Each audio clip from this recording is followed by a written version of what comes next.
Essa é a voz da profecia, uma voz de esperança, que proclama a volta do Senhor. Jesus em breve virá.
Você ou não, ele virá.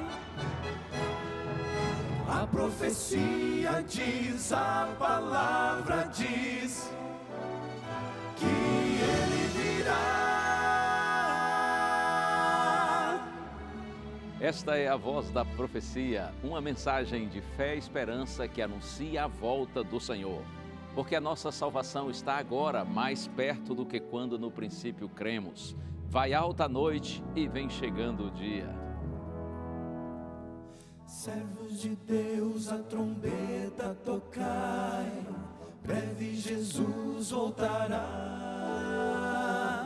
A todo mundo a mensagem levai, breve Jesus voltará.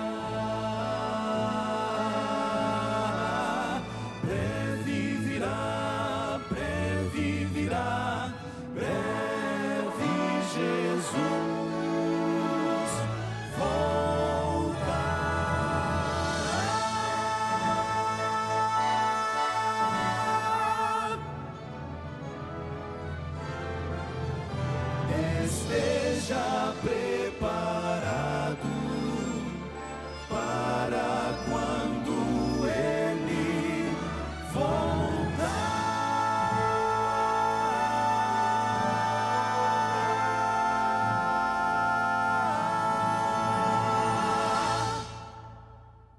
Estamos juntos mais uma vez aqui no seu programa A Voz da Profecia e eu lhe agradeço com muita sinceridade por você estar conosco e aproveito e abraço todos os nossos queridos irmãos e amigos das mais diferentes denominações religiosas.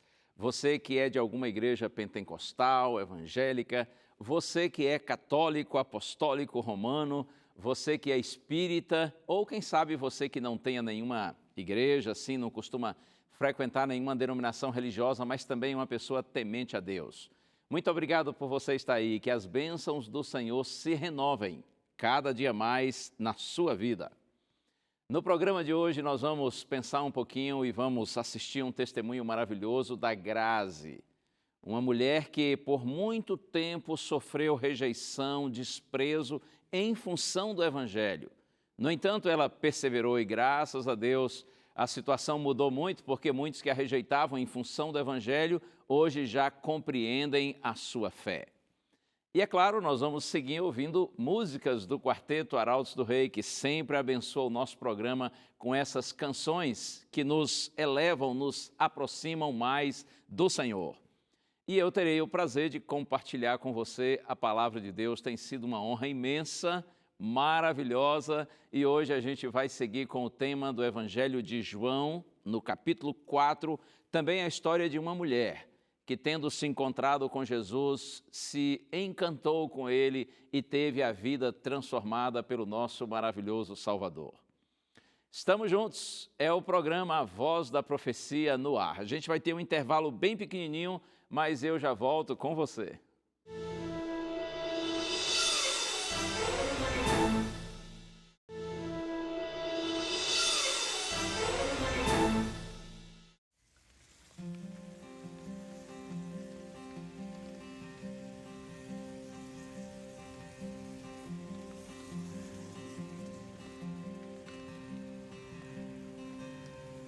janela eu vejo o céu lá fora. Vem a chuva, de mim não vai embora. Sou morada, mas tão frágil. Preciso de reparos, preciso de cuidado. Habita em mim.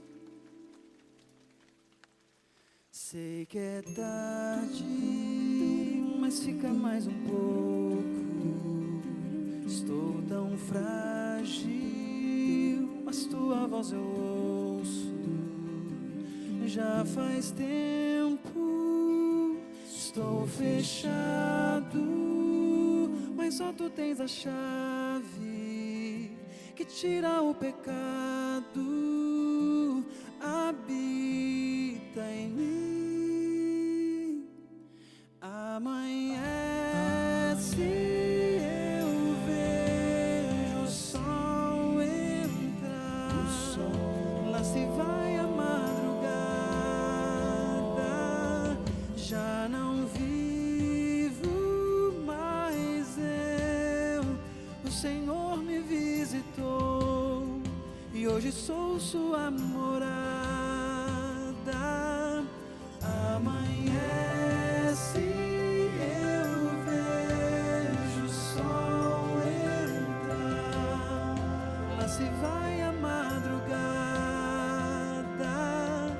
Já não vivo mais eu. O Senhor me visitou e hoje sou sua morada. Amanhece.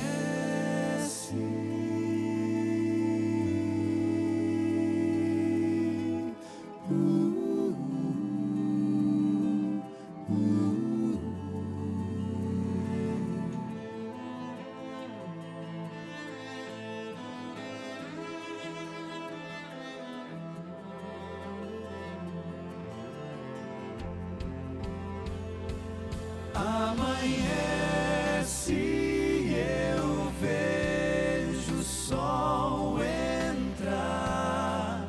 Lá se vai a madrugada. Já não vivo mais eu. O Senhor me visitou e hoje sou sua morada. Amanhece, eu vejo o sol entrar. Lá se vai a madrugada. Já não vivo mais eu. O Senhor me visitou e hoje sou sua morada. Amanhece.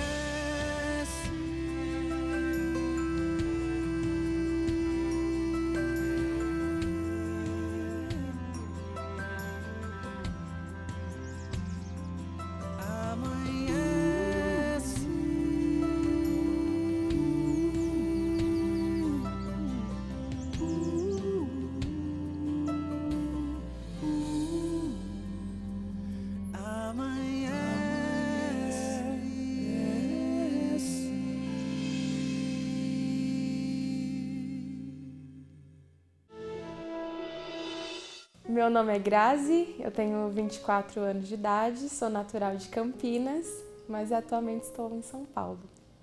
A rejeição para mim é algo assim que difícil de se lidar, porque a rejeição normalmente, principalmente quando ela vem de alguém que você conhece, que ama, e em determinado momento a pessoa não aceita te apoiar em algo que você deseja fazer, que você deseja colocar em prática, é uma forma assim de rejeição, porque você se sente sozinho, e eu me senti assim quando eu saí, né, da outra religião quando conheci a Igreja Adventista. Quando eu comecei a estudar, eu já estava fazendo faculdade, então eu queria manter os meus estudos, continuar estudando nutrição, mas apareceu essa novidade e eu tinha que tomar uma decisão a respeito de guardar o sábado, né? Então, me ajustar quanto a isso.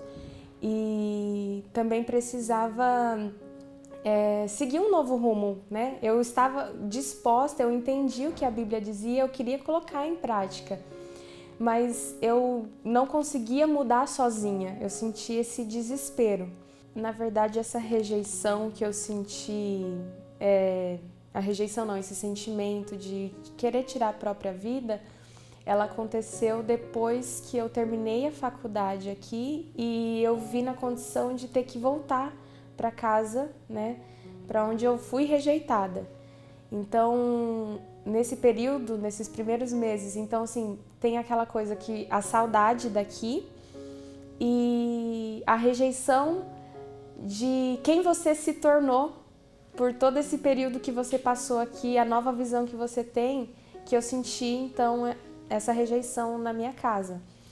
E quando eu cheguei também na igreja, até você se adaptar, você se sente um pouco assim rejeitado porque você está num ambiente sozinho, que não conhece ninguém. Então eu orava a Deus e falava assim, Deus, agora só o Senhor é minha família nesse momento. Eu não via assim muito apoio, eu estava tão assustada que até as pessoas que eu conhecia, que falavam que podia contar com elas, eu não conseguia sentir tanta verdade porque eu estava muito assustada. Então, assim, foi uma forma que eu senti a rejeição, sabe? O desespero de se sentir sozinha.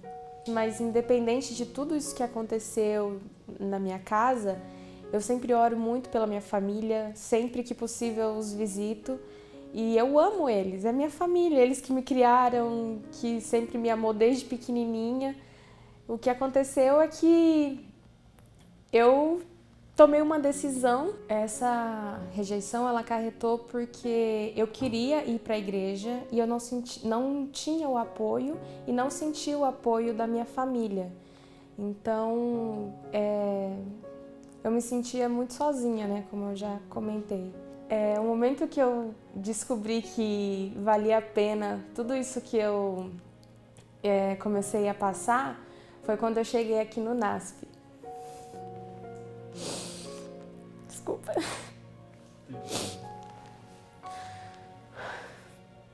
Então eu descobri assim que valeu a pena quando eu cheguei aqui no NASP, porque eu senti que eu ia ter que começar a dar meus próprios passos sozinha e isso ia me fazer crescer. E eu fui muito bem recebida aqui quando eu cheguei. As pessoas oravam por mim, me apoiavam, me incluía nas programações, nas coisas da igreja. E eu percebi também que ia valer a pena porque eu estava me sentindo em paz. Eu sentia assim, por mais que era um momento assim tão turbulento, eu estava me sentindo em paz. E eu lembro que eu orava muito, eu buscava as respostas, pedia para Deus me revelar através da Bíblia que Ele estava comigo. E era incrível como Deus era assim, muito claro. Quando eu lia a Bíblia, eu estava orando por aquilo, Deus me respondia quando eu lia. E até hoje, né, eu busco isso, eu peço para Deus para Ele me orientar. E eu lembro quando eu cheguei, o primeiro culto que eu participei aqui do NASP, a música que o coral cantou, os dois corais cantaram juntos aqui, que foi uma música que fala assim: prossigo adiante rumo ao novo horizonte, minha história não termina aqui, muito mais está por vir. Olha aí, essa é a história da Grazi. Deus seja louvado. Um abraço para você, Grazi, parabéns porque você perseverou, você não desistiu, apesar de ser a princípio incompreendida e ter sofrido tanta rejeição, mas você perseverou em fazer a vontade de Deus e hoje está aí feliz, muito abençoada e abençoando outras pessoas. Como vocês viram, a Grazi trabalha lá no NASP, que é o Centro Universitário Adventista de São Paulo, campus de São Paulo mesmo. Bênção sobre você, querida, e que o seu testemunho possa inspirar muitas pessoas que talvez estejam também sofrendo alguma rejeição, alguma dificuldade por causa do Evangelho, mas têm perseverado.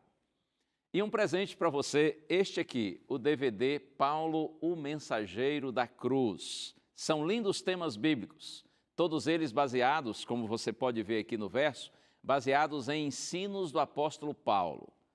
Todas essas mensagens, elas serão luz e bênção na sua vida, acredite nisso. E é um presente, tá bom? Preparado com muito carinho pela Escola Bíblica da Novo Tempo para você. Se você desejar ter esse material nas suas mãos, é só você entrar em contato conosco aí, por meio das nossas redes sociais ou pelo telefone, conforme durante o programa você vai vendo aí na sua tela. E já já eu volto para a gente abrir a palavra do Senhor. Esse é o momento especial do programa A Voz da Profecia, quando eu terei o prazer de abrir a palavra de Deus e mostrar para você mais uma mensagem que vem do Senhor para inspirar e abençoar a sua vida. Permaneça aí, não me deixa sozinho, hein? Tá ok, combinado.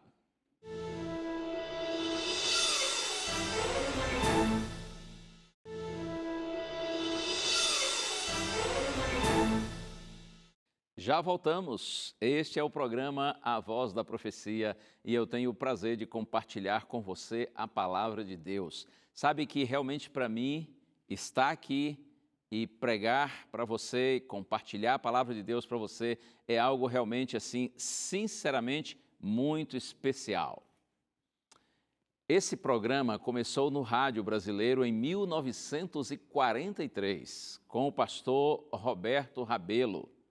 E eu, quando era garoto, claro, não em 43, porque é lógico que eu não tinha nascido ainda, mas quando eu tinha aí meus 10, 12 anos, por aí, eu tive a alegria lá na minha cidade, em Vitória da Conquista, no interior da Bahia, de assistir uma apresentação da equipe da Voz da Profecia. O orador já não era mais o pastor Roberto Rabelo, era o pastor Roberto Conrad. E ele foi com o quarteto Arautos do Rei à minha cidade. E eu me lembro que quando ouvi as músicas, ouvi a pregação, fiquei assim completamente encantado, apaixonado pelo ministério da Voz da Profecia. Eu fiquei assim tão impressionado que eu passei a imitar o pastor Rabelo, que eu ouvia no rádio, e o pastor Conrad também, que eu tive a oportunidade de assistir pessoalmente. E olha só a história, coisa de menino. Eu pegava assim um cabo de vassoura e subia numa cadeira, e como se o cabo de vassoura fosse um microfone. E eu, então, assim, pregava por uns 2 ou 3 minutos, imitando algumas palavras do pastor Rabelo ou do pastor Conrad. E no final da minha pregação, eu chamava o quarteto Arautos do Rei para cantar. Olha aí que chique, em cima da cadeira com um cabo de vassoura na mão. Por aí você pode imaginar o que significa para mim estar aqui, não é? Um sonho que Deus colocou no meu coração quando eu ainda era um menino. E esse sonho se perdeu ao longo dos anos e das décadas, mas hoje eu tenho a alegria e o prazer de estar aqui e compartilhar com você a palavra de Deus, seguindo o ministério do pastor Rabelo, do pastor Conrad e tantos outros homens de Deus que já passaram por aqui antes de mim.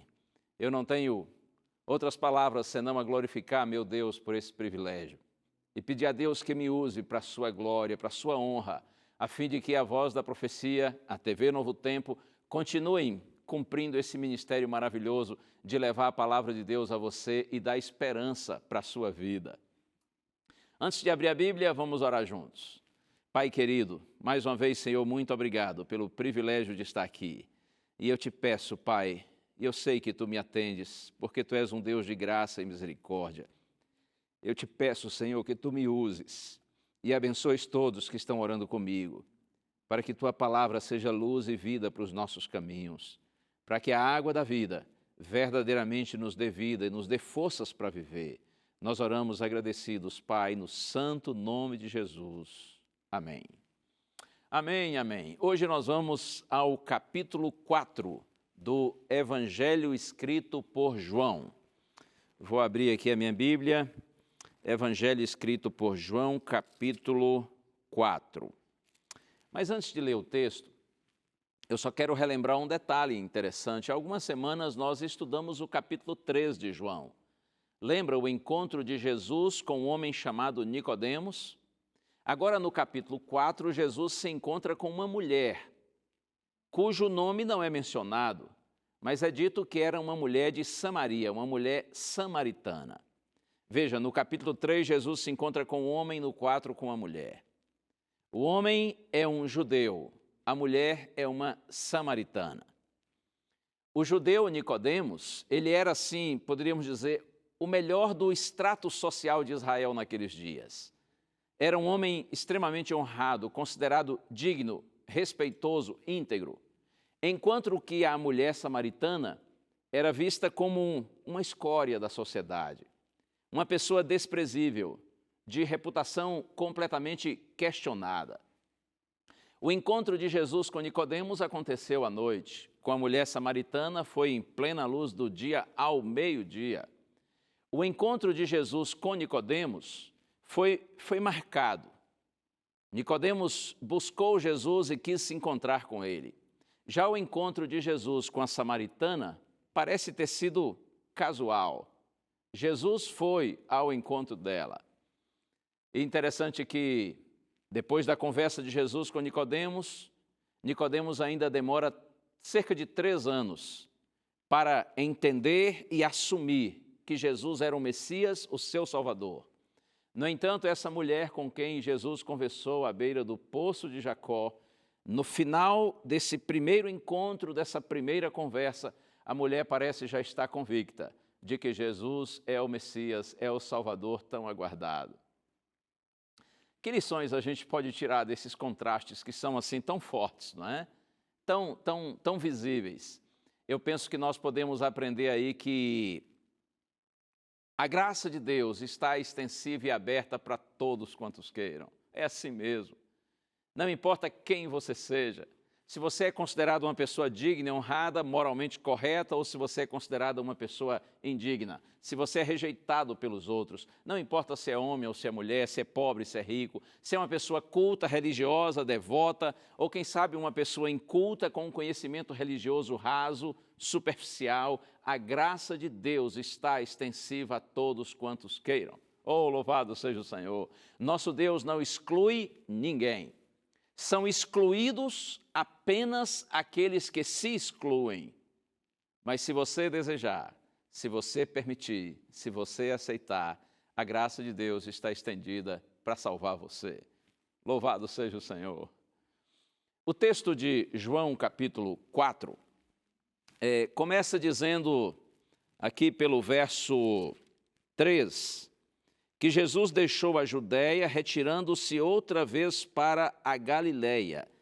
E no verso 4, e era-lhe necessário atravessar a província de Samaria. Veja, Jesus sai da Judéia para a Galiléia, conforme está aqui no texto, e ele decide atravessar a província de Samaria. Na verdade, muitos judeus, quando eles saíam da Galiléia para a Judéia, ou vice-versa, eles evitavam atravessar Samaria. Por quê? Porque eles tinham uma rivalidade, eles tinham assim um preconceito, mais do que isso, eles tinham um ódio mortal em relação aos samaritanos. Os judeus consideravam os samaritanos como sendo judeus híbridos. Isso porque, veja, eles foram misturados com outros povos. Para você entender melhor assim o contexto, e sendo bem rápido e direto, a questão é a seguinte: quando os israelitas saíram do Egito e foram para Canaã, para a Palestina, e se estabeleceram ali em Canaã, alguns séculos depois se estabeleceu a monarquia. O primeiro rei de Israel foi Saul, depois veio Davi e em seguida Salomão. Após o reinado de Salomão, Israel se dividiu em 2 reinos. O reino do norte, que tinha como capital Samaria, formado por 10 tribos, e o reino do sul, tendo como capital Jerusalém, formado pelas tribos de Judá e Benjamim. A partir daí, então, começa uma rivalidade entre o reino do norte e o reino do sul. Em 722 a.C., os assírios, eles invadiram o reino do norte, invadiram a cidade de Samaria e a destruíram por completo. Muitos samaritanos foram assassinados, outros foram levados cativos para a Síria e alguns poucos foram deixados ali. Então, com o tempo, os assírios trouxeram povos estrangeiros para povoarem a região de Samaria. E daí a razão porque os judeus que viviam ali se misturaram com os estrangeiros. E daí a razão porque o pessoal do Reino do Sul, de Jerusalém, de Judá, eles consideravam os samaritanos como sendo judeus híbridos, ou seja, judeus misturados. E com o tempo, como já disse, a inimizade foi crescendo, uma hostilidade muito grande, ao ponto de, por exemplo, quando os judeus saíam, por exemplo, da Galileia e vindo para a Judéia, para Jerusalém, para participarem das festas religiosas, eles evitavam passar por Samaria. Eles faziam uma rota alternativa, que era mais longa, que era bem mais distante. No entanto, assim, eles evitavam passar pelo terreno dos samaritanos, eles seguiam pelo Vale do Jordão. Eu quero ler com você agora, nos versos aqui seguintes, o que está escrito. João, capítulo 4, a partir do verso 5, está escrito assim: chegou, pois, a uma cidade de Samaria, chamada Sicar, perto das terras que Jacó dera a seu filho José. Estava ali a fonte de Jacó. Cansado da viagem, assentara-se Jesus junto à fonte, por volta da hora sexta. Nisto veio uma mulher samaritana tirar água. Disse-lhe Jesus: dá-me de beber, pois seus discípulos tinham ido à cidade para comprar alimentos. Então lhe disse a mulher samaritana: como, sendo tu judeu, pedes de beber a mim, que sou mulher samaritana? E aí vem aqui um esclarecimento, porque os judeus não se dão com os samaritanos. Essa última nota aqui é apenas um comentário explicativo de João, provavelmente pensando nos seus leitores não judeus, que não entendiam, que não sabiam sobre esta rivalidade. Jesus, então, chega cansado da viagem, diz o texto, e se assenta junto à fonte de Jacó, ao poço de Jacó, que era um antigo poço, usado já há alguns séculos por muitos que viviam ali na região de Samaria. E Jesus se assenta junto ao poço, ele está cansado, está com sede. Não é maravilhoso pensar nisso? Que Jesus sentia cansaço, Jesus sentia sede, sentia fome. Nosso Senhor sentia frio, sentia calor, sentia dor. Eu estou querendo dizer com isso que a humanidade de Jesus não era uma farsa. Jesus tornou-se verdadeiramente homem. Por isso eu posso lhe dizer que em suas lutas, dificuldades e limitações, o Senhor compreende você, porque Ele passou por tudo que você e eu, nós todos passamos. Jesus se assenta à hora sexta, junto ao poço. Hora sexta para os judeus corresponde para nós meio-dia. E então está escrito que apareceu a mulher samaritana para tirar água. E Jesus lhe disse assim: dá-me de beber. Eu fico encantado quando penso nisso. Imagine Jesus Cristo, o Deus eterno que se fez homem e veio habitar entre nós. Jesus Cristo, o Criador de todo o universo, inclusive desse planeta, e de nós, seres humanos, que somos a obra-prima da sua criação. O Senhor Jesus Cristo está cansado, sedento, assentado junto ao poço, e ele pede a uma mulher que lhe dê água. O Criador de todos os oceanos, de todas as fontes das águas, agora está aí assentado, pedindo um pouco de água. É que Jesus não fazia milagres para benefício próprio. Os seus milagres eram feitos para abençoar as pessoas e não a Ele mesmo. Oh, bendito Cristo, esse é o nosso maravilhoso Senhor. E aí, Jesus pede à mulher água. No entanto, a mulher se recusa e ela levanta o assunto da hostilidade que havia entre os judeus e os samaritanos. E ela diz assim: mas como você, sendo um judeu, está pedindo de beber a mim, que sou mulher samaritana? Ainda que fosse um pedido sublime, um pedido extraordinário, porque olha aqui uma coisa, no Antigo Oriente, a água era considerado um dom precioso. E dar de beber a uma pessoa sedenta, isto era um dever sagrado. Mas apesar de ser um dever sagrado, a mulher está tão presa à realidade dessa rivalidade, desse preconceito que existia entre judeus e samaritanos, que ela ignora o pedido de Jesus e diz: mas como você pode me pedir água, pedir um favor a mim, que sou uma mulher samaritana?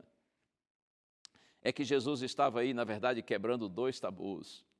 O primeiro era que os judeus não falavam com mulheres em público, nem mesmo com a própria esposa, ou até mesmo com a própria esposa, eles evitavam conversar em público. Imagine com uma outra mulher, ainda mais uma mulher desconhecida, e nesse caso, uma mulher samaritana. Mas Jesus está acima de todas essas barreiras, de todos esses preconceitos raciais, sociais. O Senhor está acima de tudo isso. E o desejo dele é que nós, seus filhos, também estejamos. Por isso que Jesus quebra os tabus e os preconceitos e fala com a mulher, ele pede água. No entanto, está escrito no verso 10, replicou-lhe Jesus. Depois que ela levanta o aspecto do preconceito, replicou-lhe Jesus: se conheceras o dom de Deus, e quem é que te pede dar-me de beber, tu lhe pedirias e ele te daria água viva. Uau, que coisa tremenda, hein? Jesus ignora a recusa da mulher e vai direto ao ponto. E ele disse assim: olha, se você conhecesse o dom de Deus, se você conhecesse o presente de Deus, e quem é que ele pede, dá-me de beber? Você é que lhe pediria, e ele lhe daria água viva. Como que dizendo assim: se você me conhecesse, se você soubesse quem eu sou, se você soubesse que eu sou o presente de Deus, se você soubesse quem é que está lhe pedindo um copo de água, você é que pediria para ele, e ele daria para você água viva, ou seja, água da vida, água que dá vida. E então a mulher responde assim: Senhor, tu não tens com que atirar e o poço é fundo, onde, pois, tens a água viva? A senhora está aqui pensando que Jesus está falando de uma água literal, de uma água no sentido físico. E ela avança e diz assim: Senhor, inclusive, olha, o Senhor seria maior do que o nosso pai Jacó. Jacó, patriarca de Israel. Se mesmo o grande patriarca Jacó, ele usou dessa água, ele bebeu essa água, ele também alimentou seus filhos com essa água, ele também deu essa água para os seus animais, para o seu gado. Afinal de contas, o Senhor, o poço é fundo, o Senhor não tem corda, o Senhor não tem como tirar a água, e parece que o Senhor, quando fala dessa água viva, está se revelando ser até maior e mais importante do que o nosso pai Jacó. Então, Senhor Jesus Cristo, com seu amor e bondade, ele diz as palavras que estão aqui nos versos 13 e 14, que para mim se constituem no centro desse capítulo. Jesus disse assim: quem beber desta água tornará a ter sede. Aquele, porém, que beber da água que eu lhe der, nunca mais terá sede. Pelo contrário, a água que eu lhe der será nele uma fonte a jorrar para a vida eterna. Oh, louvado seja o Senhor! Saiba você, mulher, que aquele que bebe dessa água volta a ter sede. Mas aquele que bebe da água que eu lhe der, porque eu não estou falando dessa água aí comum, natural, física, eu estou falando de uma água espiritual. Aquele que bebe da água que eu ofereço, esse, disse Jesus, nunca mais terá sede, pelo contrário, se fará nele uma fonte a jorrar para a vida eterna. Quantas vezes nós, buscando saciar nossa sede espiritual, buscando saciar a sede da nossa alma, nós buscamos tantos recursos, não é?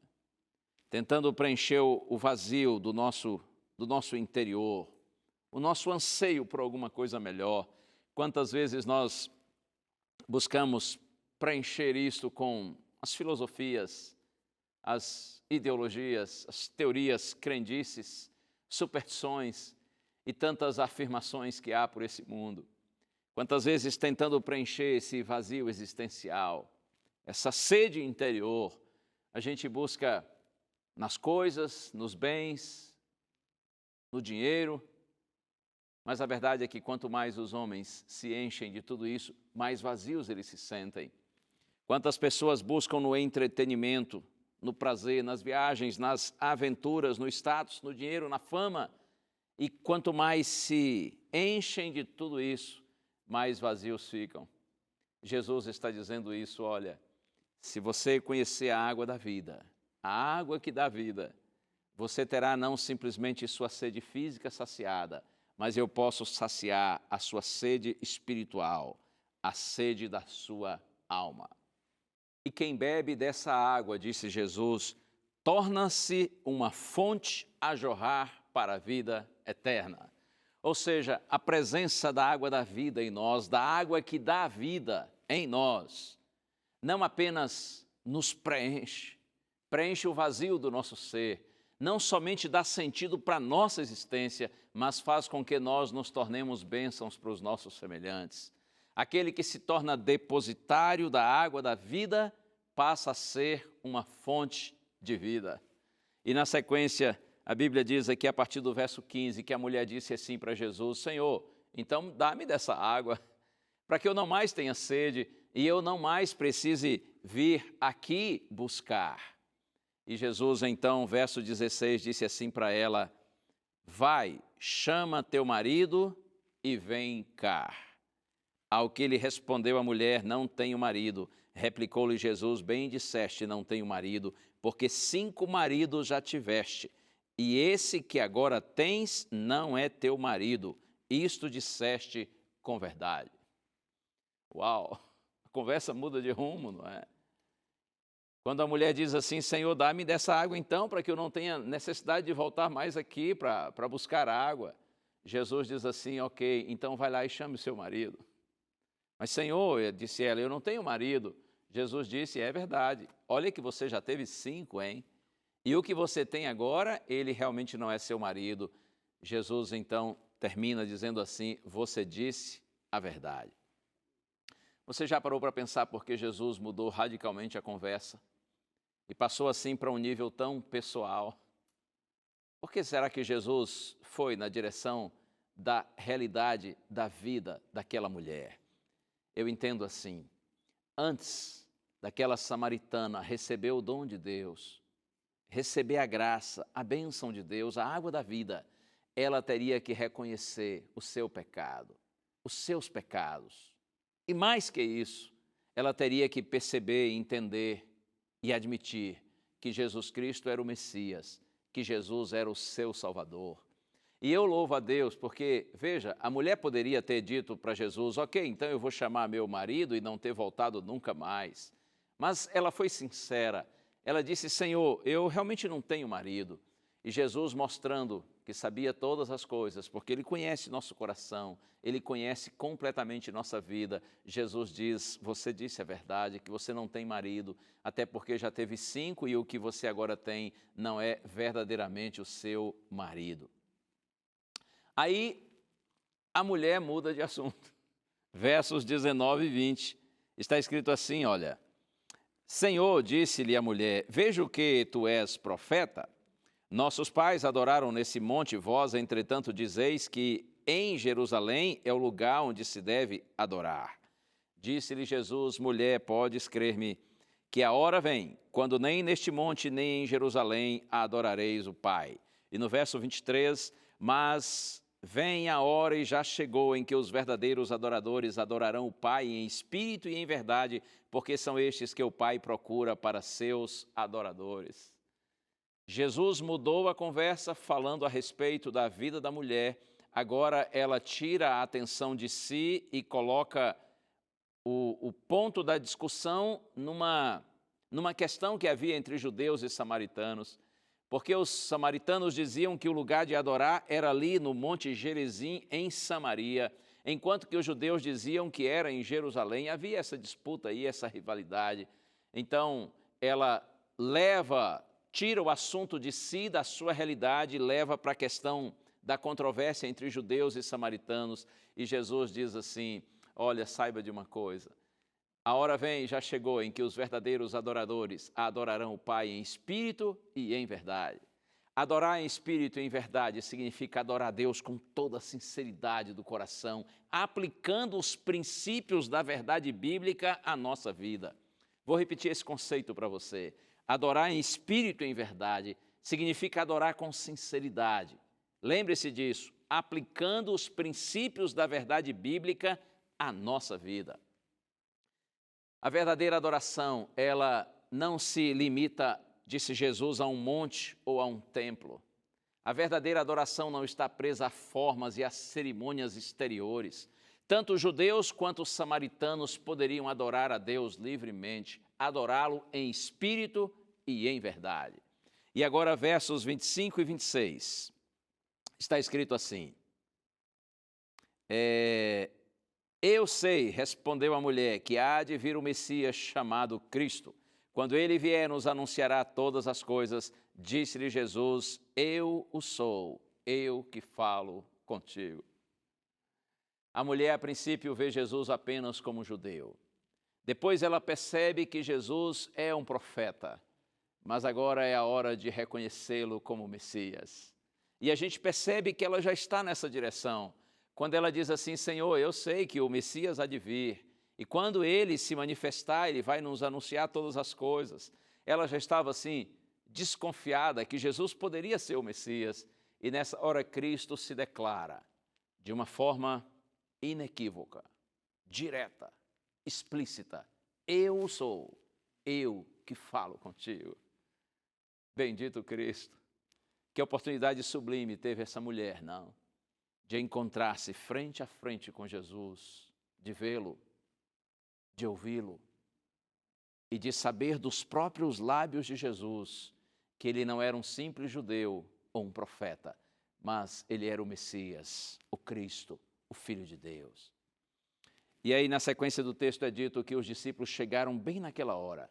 Ficaram admirados por Jesus estar conversando com a mulher, mas eles não trataram desse assunto em respeito a Jesus. E a mulher deixou o seu cântaro e voltou para a cidade.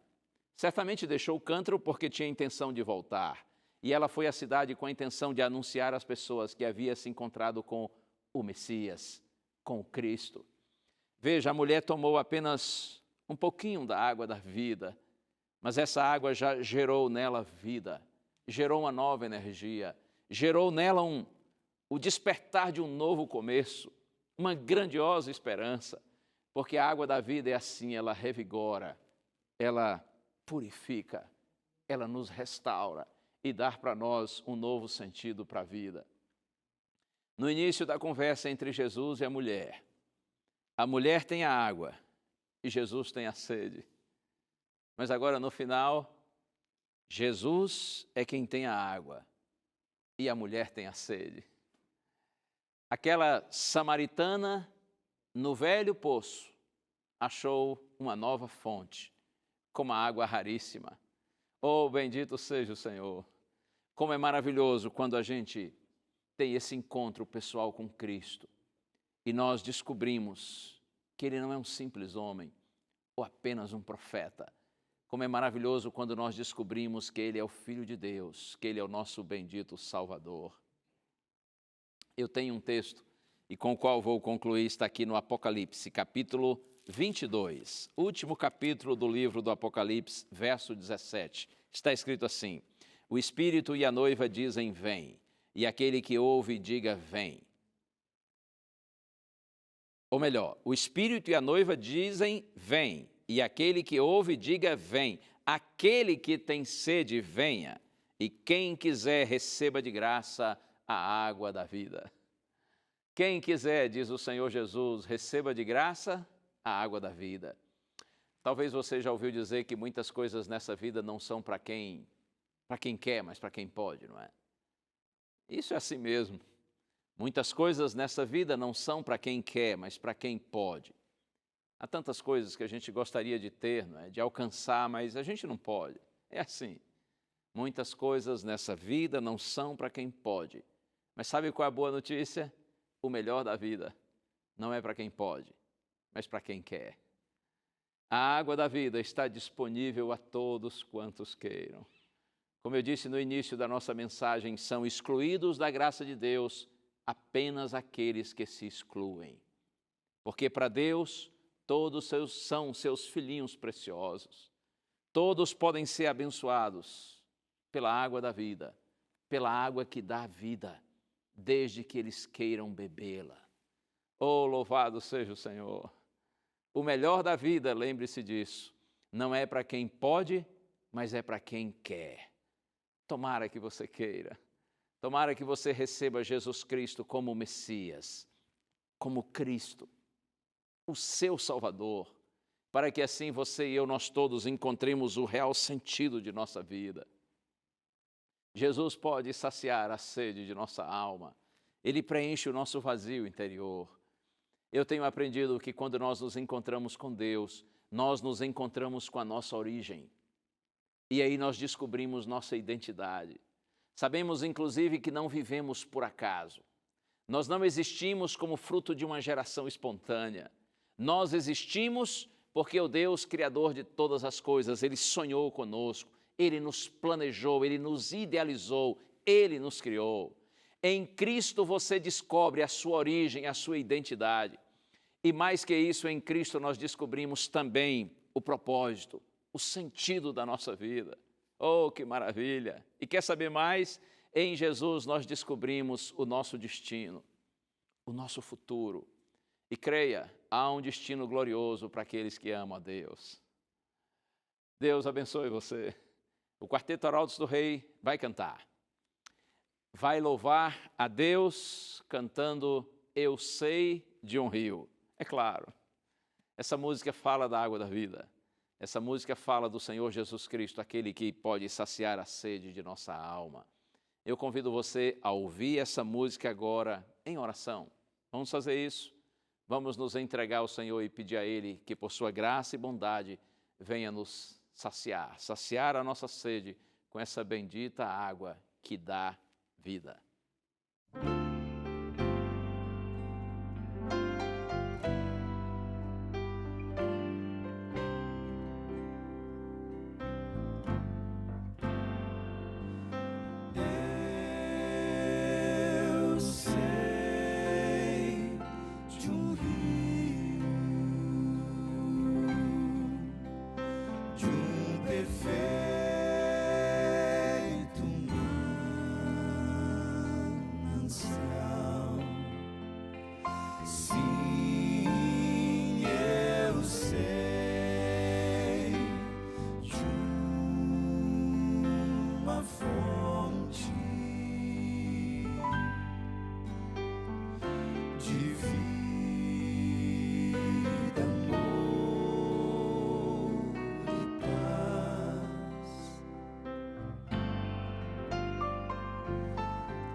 De água pura e salutar,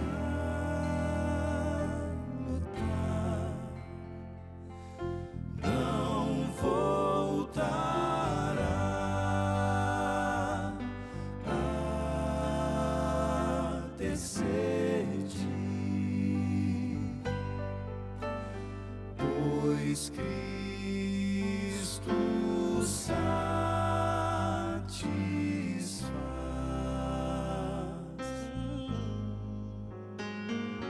foi ali, bem junto à fonte, que a mulher apareceu. Sua vida estava em ruínas por pecar, chorou, sofreu,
Sim, eu sei de uma fonte de vida, amor e paz. Quem vier à fonte de água pura e salutar,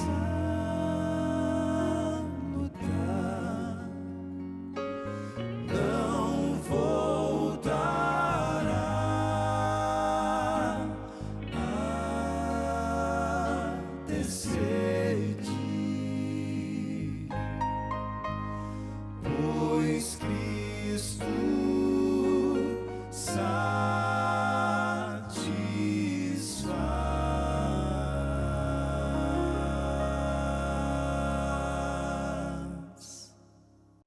Muito obrigado, Arautos, por essa música tão linda e ao mesmo tempo tão apropriada para o nosso tema de hoje. Eu quero, antes da oração, ler apenas um versinho mais. Está aqui no profeta Jeremias, capítulo 2, verso 13. São palavras que expressam uma tristeza do Senhor. Está escrito assim: porque dois males cometeu o meu povo. A mim me deixaram o manancial de águas vivas e cavaram cisternas, cisternas rotas que não retêm as águas. Deus diz: o meu povo cometeu dois males, dois erros. Primeiro, o meu povo me deixou. E o Senhor diz assim: eu que sou o manancial de águas vivas, eu que sou a fonte de águas cristalinas, abundantes, a água da vida, ou água que dá a vida. E o meu povo, diz Deus, está cavando cisternas, abrindo cisternas, mas são cisternas rotas, rachadas, que não conseguem reter as águas. Tomara que essa não seja a sua experiência, e se já foi, abandone-a e volte para o Senhor. Não tente saciar a sua sede nas cisternas rachadas desse mundo, porque só no manancial de águas vivas é que verdadeiramente a sede da nossa alma é saciada. Deus lhe abençoe. Receba Jesus como seu Salvador pessoal, creia nele, entregue-se a Ele, declare isso diante de Deus e do mundo, e que o Senhor opere na sua vida o milagre do novo nascimento, para que você seja transformado de dentro para fora e seja uma nova pessoa para a honra e glória do Senhor. Vamos orar juntos? Pai querido, eu te agradeço, Senhor, por esse momento tão sublime, te peço, abençoa-nos, Senhor, para que nós bebamos hoje, todos os dias, da água da vida, a fim de que tenhamos nosso vazio interior preenchido, a sede de nossa alma satisfeita e assim vivamos com propósito e esperança. Abençoa, Senhor, todos que oram comigo agora. Eu te peço no santo nome de Jesus. Amém. Amém, amém. Bênçãos de Deus sobre você e a sua família. E lembre-se, estaremos sempre aqui juntos no programa A Voz da Profecia. Um abraço, tchau.